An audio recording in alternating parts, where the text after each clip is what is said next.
The Old Curiosity Shop by Charles Dickens. Chapter 44.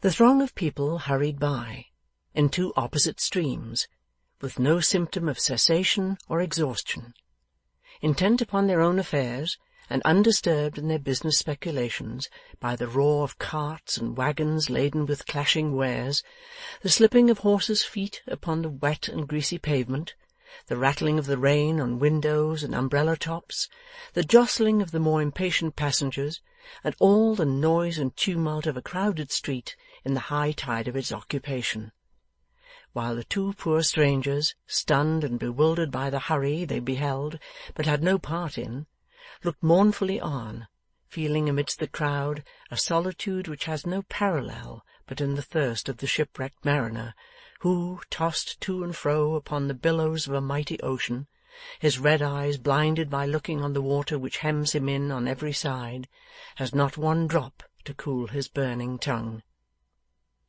They withdrew into a low archway for shelter from the rain, and watched the faces of those who passed, to find in one among them a ray of encouragement or hope. Some frowned, some smiled, some muttered to themselves, some made slight gestures as if anticipating the conversation in which they would shortly be engaged, some wore the cunning look of bargaining and plotting, some were anxious and eager, some slow and dull. In some countenances were written gain, in others loss. It was like being in the confidence of all these people to stand quietly there, looking into their faces as they flitted past. In busy places, where each man has an object of his own, and feels assured that every other man has his character and purpose are written broadly in his face. In the public walks and lounges of a town, people go to see and to be seen, and there the same expression, with little variety, is repeated 100 times. The working-day faces come nearer to the truth, and let it out more plainly. Falling into that kind of abstraction which such a solitude awakens, the child continued to gaze upon the passing crowd with a wondering interest, amounting almost to a temporary forgetfulness of her own condition.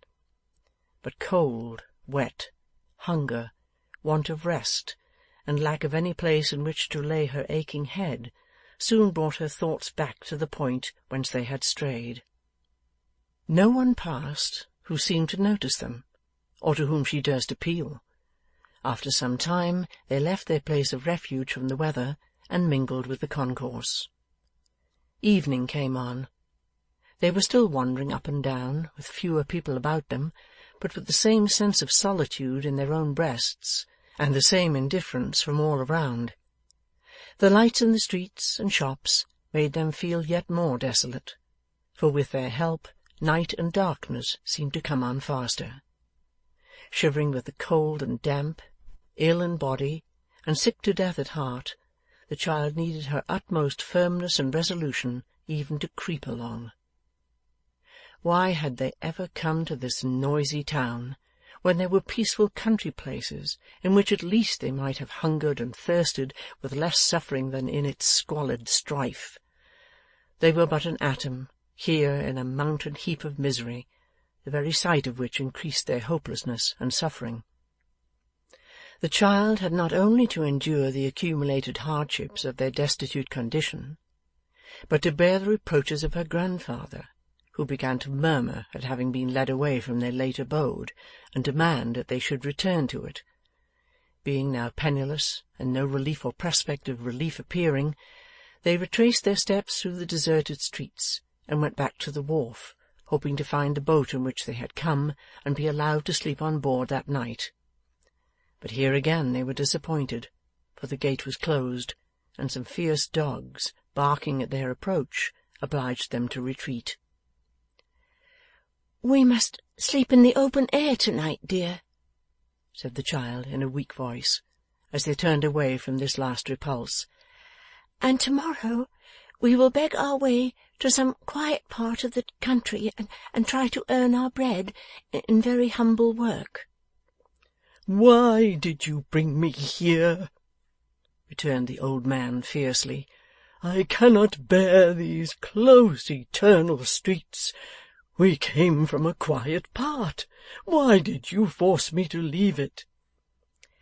'Because I must have that dream I told you of, no more,' said the child, with a momentary firmness that lost itself in tears. 'And we must live among poor people, or it will come again. Dear grandfather, you are old and weak, I know, but look at me. I never will complain if you will not, but I have some suffering indeed.' 'Ah, poor houseless, wandering, motherless child!' cried the old man, clasping his hands and gazing, as if for the first time, upon her anxious face, her travel-stained dress, and bruised and swollen feet. 'Has all my agony of care brought her to this at last? Was I a happy man once, and have I lost happiness and all I had for this?' 'If we were in the country now,' said the child, with assumed cheerfulness, as they walked on looking about them for a shelter, 'we should find some good old tree, stretching out his green arms as if he loved us, and nodding and rustling as if he would have us fall asleep, thinking of him while he watched. Please God, we shall be there soon, to-morrow or next day at the farthest, and in the meantime let us think, dear, that it was a good thing we came here, for we are lost in the crowd and hurry of this place, and if any cruel people should pursue us, they could surely never trace us further. There's comfort in that. And here's a deep old doorway, very dark, but quite dry and warm too, for the wind don't blow in here. What's that?' Uttering a half-shriek, she recoiled from a black figure which came suddenly out of the dark recess in which they were about to take refuge, and stood still, looking at them. 'Speak again,' it said. 'Do I know the voice?' 'No,' replied the child timidly. 'We are strangers, and having no money for a night's lodging, we're going to rest here.' There was a feeble lamp at no great distance, the only one in the place, which was a kind of square yard, but sufficient to show how poor and mean it was. To this the figure beckoned them, at the same time drawing within its rays, as if to show that it had no desire to conceal itself or take them at an advantage. The form was that of a man, miserably clad and begrimed with smoke, which, perhaps by its contrast with the natural colour of his skin, made him look paler than he really was.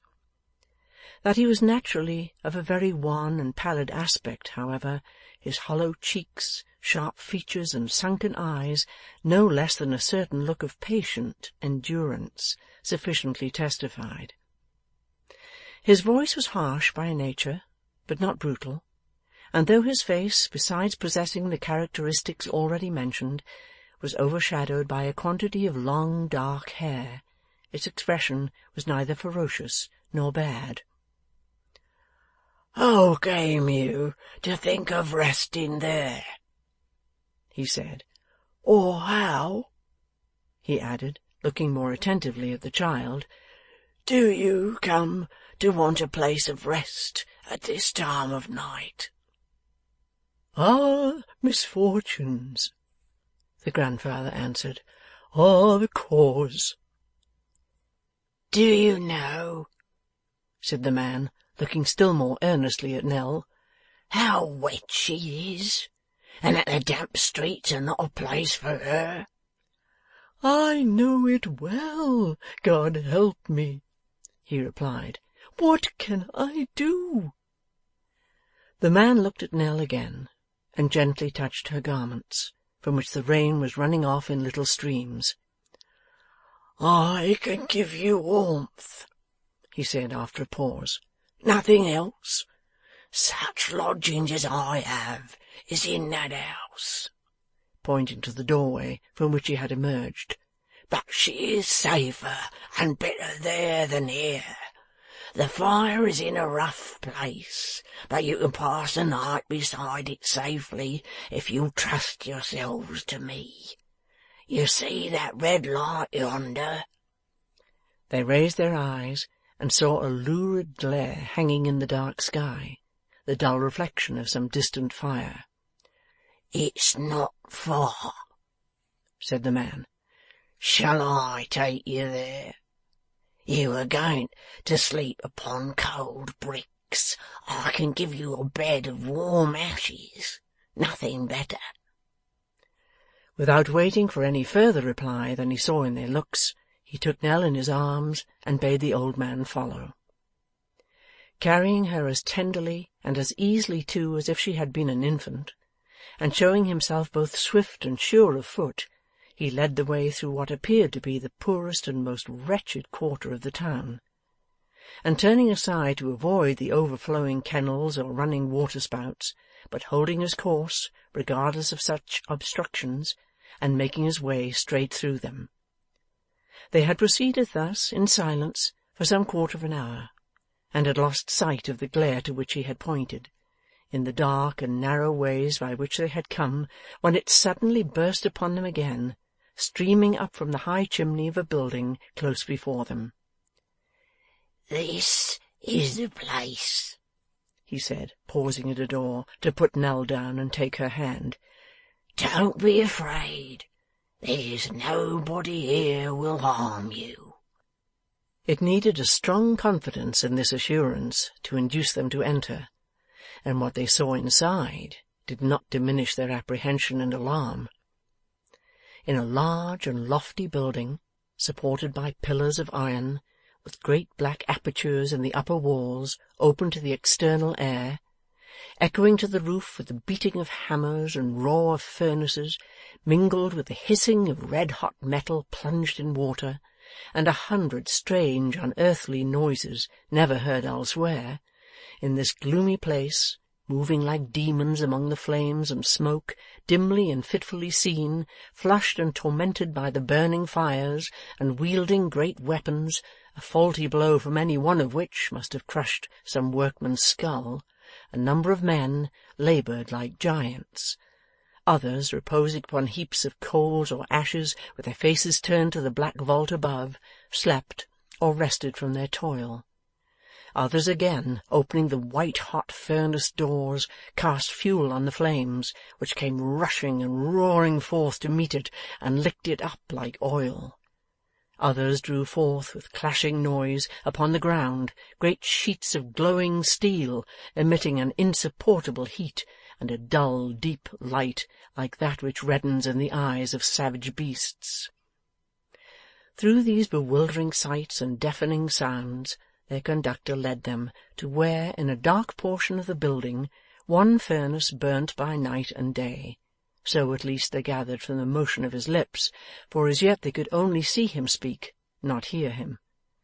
The man who had been watching this fire, and whose task was ended for the present, gladly withdrew, and left them with their friend, who, spreading Nell's little cloak upon a heap of ashes, and showing her where she could hang her outer clothes to dry, signed to her and the old man to lie down and sleep. For himself, he took his station on a rugged mat before the furnace door, and resting his chin upon his hands, watched the flame as it shone through the iron chinks, and the white ashes as they fell into their bright hot grave below. The warmth of her bed, hard and humble as it was, combined with the great fatigue she had undergone, soon caused the tumult of the place to fall with a gentler sound upon the child's tired ears, and was not long in lulling her to sleep. The old man was stretched beside her, and with her hand upon his neck, she lay and dreamed. It was yet night when she awoke, nor did she know how long or for how short a time she had slept, but she found herself protected, both from any cold air that might find its way into the building, and from the scorching heat, by some of the workmen's clothes, and glancing at their friend, saw that he sat in exactly the same attitude, looking with a fixed earnestness of attention towards the fire, and keeping so very still that he did not even seem to breathe. She lay in the state between sleeping and waking, looking so long at his motionless figure that at length she almost feared he had died as he sat there, and softly rising and drawing close to him, ventured to whisper in his ear. He moved, and glancing from her to the place she had lately occupied, as if to assure himself that it was really the child so near him, looked inquiringly into her face. "I feared you were ill," she said. "The other men are all in motion, and you are so very quiet." "They leave me to myself," he replied. "They know my humour. They laugh at me, but don't harm me in it. See yonder there. That's my friend." "The fire?" said the child. "It has been alive as long as I have," the man made answer. "We talk and think together all night long." The child glanced quickly at him in her surprise, but he had turned his eyes in their former direction, and was musing as before. "It's like a book to me," he said. "The only book I ever learned to read, and many an old story it tells me. It's music, for I should know its voice among 1,000, and there are other voices in its roar. It has its pictures too. You don't know how many strange faces and different scenes I trace in the red-hot coals. It's my memory, that fire, and shows me all my life." The child, bending down to listen to his words, could not help remarking with what brightened eyes he continued to speak and muse. "Yes," he said with a faint smile. "It was the same when I was quite a baby, and crawled about it till I fell asleep. My father watched it then." "Had you no mother?" asked the child. "No, she was dead. Women work hard in these parts. She worked herself to death, they told me, and, as they said so then, the fire has gone on saying the same thing ever since. I suppose it was true. I have always believed it." "Were you brought up here, then?" said the child. "Summer and winter," he replied. "Secretly at first, but when they found it out, they let him keep me here. So the fire nursed me, the same fire. It has never gone out." "You are fond of it?" said the child. "Of course I am. He died before it. I saw him fall down, just there, where those ashes are burning now, and wondered, I remember, why it didn't help him." "Have you been here ever since?" asked the child. "Ever since I came to watch it. But there was a while between, and a very cold, dreary while it was. It burnt all the time, though, and roared and leaped when I came back, as it used to do in our play days. You may guess, from looking at me, what kind of child I was. But for all the difference between us, I was a child, and when I saw you in the street tonight, you put me in mind of myself, as I was after he died, and made me wish to bring you to the fire. I thought of those old times again, when I saw you sleeping by it. You should be sleeping now. Lie down again, poor child. Lie down again." With that he led her to her rude couch, and covering her with the clothes with which she had found herself enveloped when she woke, returned to his seat, whence he moved no more unless to feed the furnace, but remained motionless as a statue. The child continued to watch him for a little time, but soon yielded to the drowsiness that came upon her, and in the dark strange place and on the heap of ashes slept as peacefully as if the room had been a palace chamber, and the bed a bed of down. When she awoke again, broad day was shining through the lofty openings in the walls, and stealing in slanting rays but midway down, seemed to make the building darker than it had been at night. The clang and tumult were still going on, and the remorseless fires were burning fiercely as before, for few changes of night and day brought rest or quiet there. Her friend parted his breakfast, a scanty mess of coffee and some coarse bread, with the child and her grandfather, and inquired whither they were going. She told him that they sought some distant country place, remote from towns or even other villages, and with a faltering tongue inquired what road they would do best to take. "I know little of the country," he said, shaking his head, "for such as I pass all our lives before our furnace doors, and seldom go forth to breathe. But there are such places yonder." "And far from here?"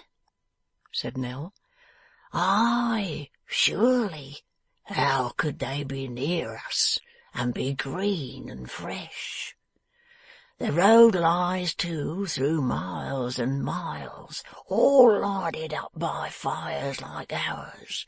A strange black road, and one that would frighten you by night." "We are here, and we must go on," said the child boldly, for she saw that the old man listened with anxious ears to this account. "Rough people, paths never made for little feet like yours, a dismal blighted way. Is there no turning back, my child?" "There is none," cried Nell, pressing forward. "If you can direct us, do. If not, pray do not seek to turn us from our purpose. Indeed, you do not know the danger that we shun, and how right and true we are in flying from it, or you would not try to stop us. I am sure you would not."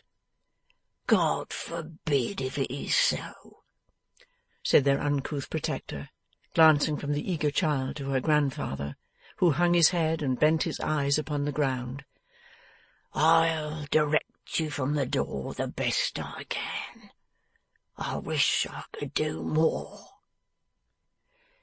He showed them then by which road they must leave the town, and what course they should hold when they had gained it. He lingered so long on these instructions that the child, with a fervent blessing, tore herself away and stayed to hear no more. But before they had reached the corner of the lane, the man came running after them, and, pressing her hand, left something in it. 2 old, battered, smoke-encrusted penny pieces. Who knows but they shone as brightly in the eyes of angels as golden gifts that have been chronicled on tombs? And thus they separated, the child to lead her sacred charge farther from guilt and shame, the labourer to attach a fresh interest to the spot where his guests had slept, and read new histories in his furnace fire. End of chapter 44.